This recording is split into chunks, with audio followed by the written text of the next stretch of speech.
The dark side of AI art, 4 potential issues with the growing trend. Generating AI reimaginings of yourself is fun, but is it ethical? Let's discuss the dark side of AI art. AI art generators seem like a lot of fun at first glance.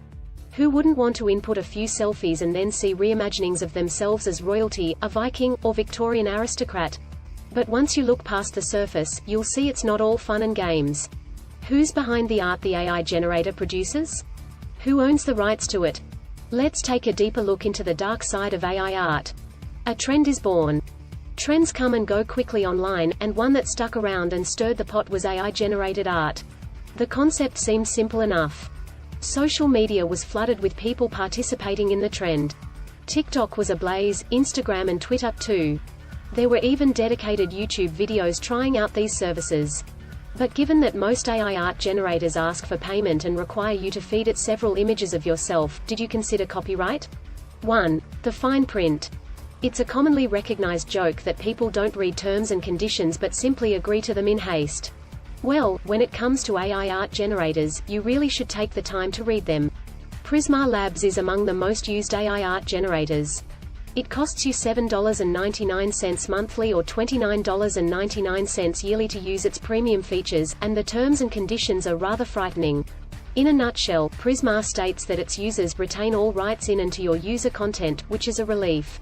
But it also continues to declare that it has a perpetual, revocable, non-exclusive, royalty-free, worldwide, fully paid, transferable, sub-licensable license to use, reproduce, modify, adapt, translate, create derivative works with your images.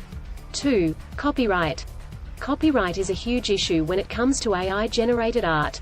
To make it clear right off the bat, in the US, there are no copyright protections for works created by a machine. Copyrightable works require human authorship.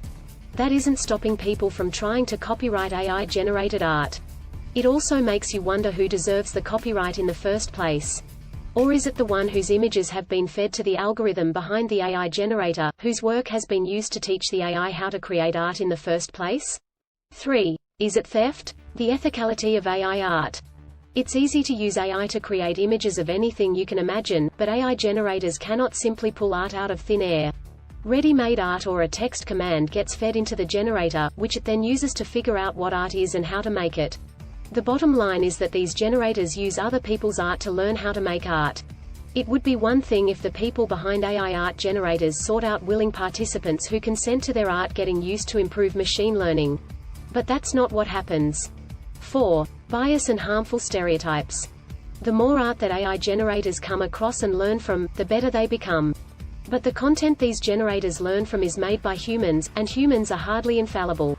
Usually, AI generators are programmed to filter out negative representations, like art that perpetuates harmful ethnic and gender stereotypes. However, despite the best efforts of the people behind the AI generators, you cannot possibly filter out everything. Don't overlook the problems because of the fun images. Of course, it's fun to see a rendition of yourself as if Van Gogh painted you or as a superhero drawn in the style of the Batman comics. No one denies the fun aspect of AI-generated art. But AI art bringing a smile to your face shouldn't override all the negatives that artists who've had their works unknowingly sampled by AI generators experience. AI art has a dark side, and we can't pretend it doesn't exist.